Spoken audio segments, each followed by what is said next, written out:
ஒரு அமைதியான கிராமத்தில் ஆரவ் எனும் பண்ணை தொழிலாளி விவசாயம் செய்து வந்தான். அவன் இருந்த ஊரிலேயே சிறந்த அறுவடையை செய்ய விரும்பினான். ஆனால் பலத்த மழையாலும் பூச்சிகளினாலும் அவன் பயிர்கள் சேதமடைந்தது.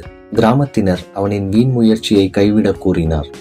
ஆனால் ஆரவ் அதிர்ஷ்டத்தை நம்பவில்லை, முயற்சியை நம்பினான்.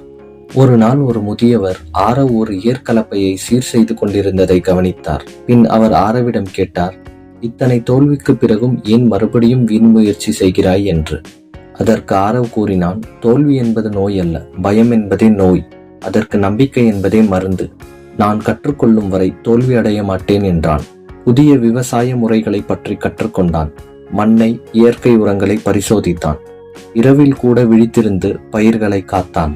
சில வாரங்களுக்கு பிறகு சிறிய பச்சை தளிர்கள் மரகத போர்வை போல் அவனது வயலை மூடியது. அவனின் கடின உழைப்பு மண்ணிற்கு வலு சேர்த்தது. விதைகள் பாதுகாக்கப்பட்டது.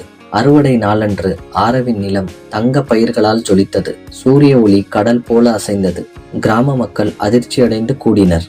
கடின உழைப்பு எனது தோல்விகளை வெற்றியாக மாற்றியது என்று ஆரவ் கூறினான். முதியவர் கூறினார், வெற்றி என்பது அதிர்ஷ்டசாலிகளுக்கு அல்ல, துணிச்சலானவர்களுக்குத்தான்.